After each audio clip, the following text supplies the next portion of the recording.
tem uma autora, Kelly McGonigal, uma Uhum. psicóloga de Stanford, ela simplifica, né, que assim, o estresse ele é algo que vai acontecer quando alguma coisa que lhe é importante, né, alguma coisa que te tem, que para você tem sentido, tem importância, é, esteja de alguma forma ameaçada. Ameaça. Então, assim, o estresse ele é inerentemente vinculado à presença de sentido. Então, Uhum. assim, se é uma coisa que para você não tem a mínima importância, o fato de você perdê-la ou dela ser ameaçada não vai te gerar qualquer Não tipo de faz estresse. Não diferença, faz né? a mínima diferença. Uhum. E aí, dentro disso, ela quebra com as pesquisas dela, com os achados de várias pesquisas que foram feitas, principalmente nos Estados Unidos, ela quebra um pouco essa crença e essa mentalidade de que o estresse por si só é algo ruim, é algo que deve ser combatido e evitado. Então, Uhum. bem como você disse, porque é impossível, né? Faz parte da vida. É. Né? Então, se você se importa com alguma coisa na sua vida, e felizmente boa parte de nós nos importamos com alguma coisa, a gente tem aquilo que nos traz sentido e vontade de viver, é natural que você tenha estresse mediante algumas ameaças com relação a essas questões. Né? E aí ela de fato, ela quebra esse paradigma do estresse é ruim para o depende. Depende de como que você É. vai responder aos estresses e vai lidar com ele. E aí essa resposta que você comentou, né, essa resposta da luta ou fuga ou paralisia, que é a resposta para você vencer um desafio agudo de uma situação de muito risco, né, de muita ameaça, inclusive Uhum. até ameaça de vida, seja num assalto, numa guerra, num acidente, enfim, ou numa situação que você vai salvar uma criança que você está numa festa, cai na piscina, você é o primeiro que vê, você vai lá e tenta salvar. Uhum. Então, essa reação, ela deixa bem clara, né, que a reação de luta, fuga ou paralisia, que ela é fundamental para a nossa sobrevivência, foi o que nos trouxe até aqui.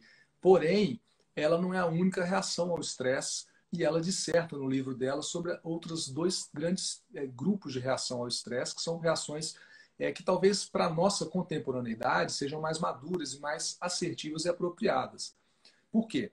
Porque, felizmente, é pouco provável que muita gente no mundo esteja o tempo inteiro com necessidade real de ter uma reação de luta Uhum. ou paralisia. Né? Felizmente, não é muita gente, em termos percentuais que eu estou falando, que está o tempo inteiro em situações assim, de ser atacado Sim. por um animal feroz na floresta, ou de estar numa guerra, que tem que ativar essa reação, né, absurda do estresse, luta, Uhum. fuga ou paralisia.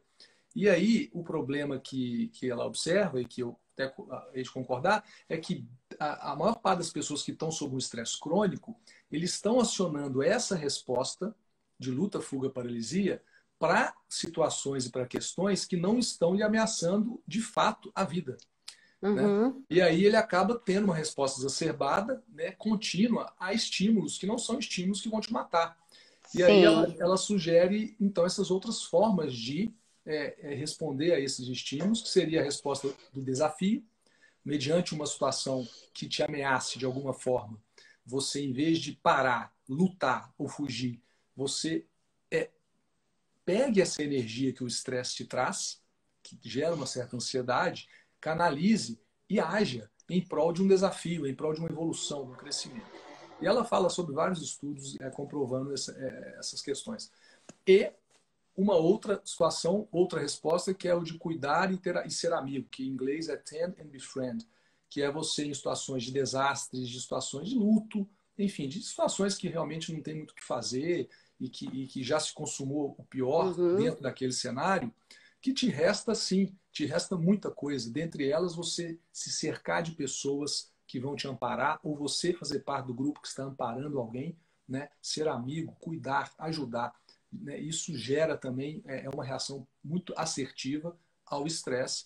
Então, eu achei, foi muito esclarecedor para mim, eu achei bem interessante essas outras visões aí, né, do estresse, e realmente é algo que faz todo sentido, porque a resposta biológica crônica a uma contínua e ativa situação de fuga, paralisia ou luta, ela pode ser catastrófica, e muitas vezes o é, né?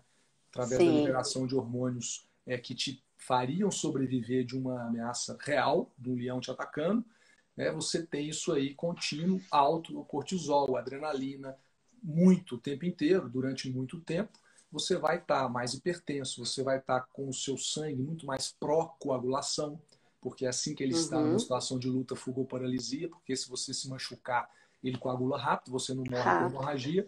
Só que se É, você está assim, numa situação que você não está para machucar, você fecha, entope e infarta, né? Trombose, a é. artéria lá dentro entope e infarta. Ou tem um AVC, por exemplo, né? Arritmias e tudo mais. Assim, a gente observa hoje, na verdade, o estresse é algo subjetivo, né? Então, pessoas diferentes vão responder de formas diferentes a uma mesma situação, né? Tanto do histórico de vida, das experiências que ela tem, do que ela está passando no momento, quanto da própria fisiologia dessa pessoa. Então, hoje em dia, a gente observa, às vezes acontece uma hiperativação da amígdala, que é a parte do cérebro que percebe o estresse.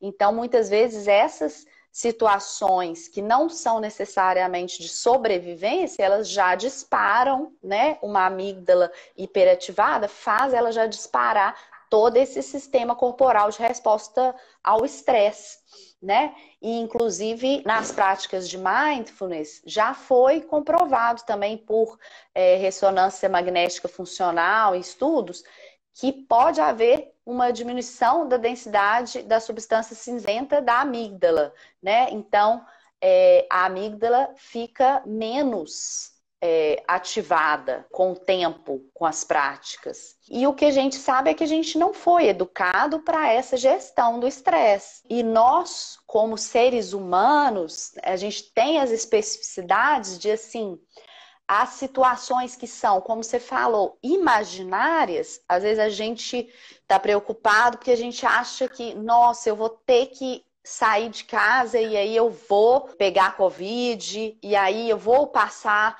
pro meu pai, eu vou. E isso é uma situação imaginária, não é real, mas ela dispara no nosso organismo os mesmos efeitos de que se ela fosse real, né? Perfeito, perfeito. E uma coisa muito interessante que também é de nós, como seres humanos, até o neurologista, o Robert Sapolsky, ele fala no livro dele, o livro chama Por que as zebras não têm úlceras, né?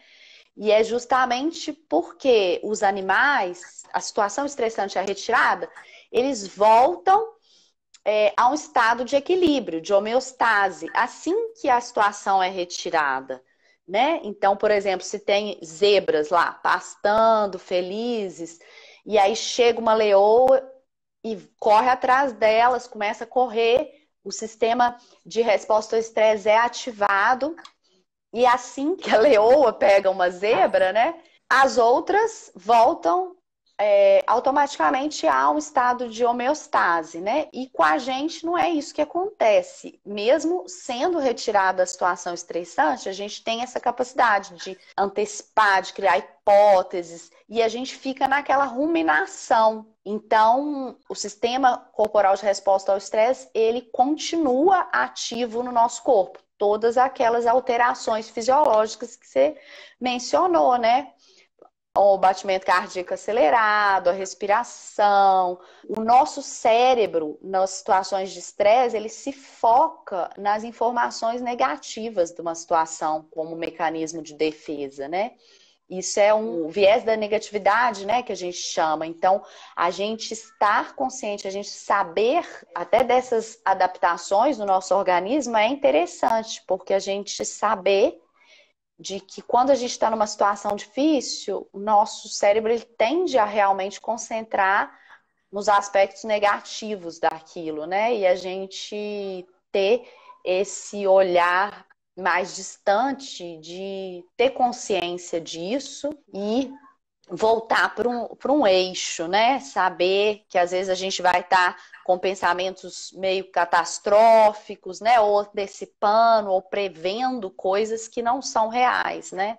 Em mindfulness a gente procura desidentificar um pouco dos nossos pensamentos, porque os nossos pensamentos não são a realidade, são eventos mentais, né? Uhum, uhum.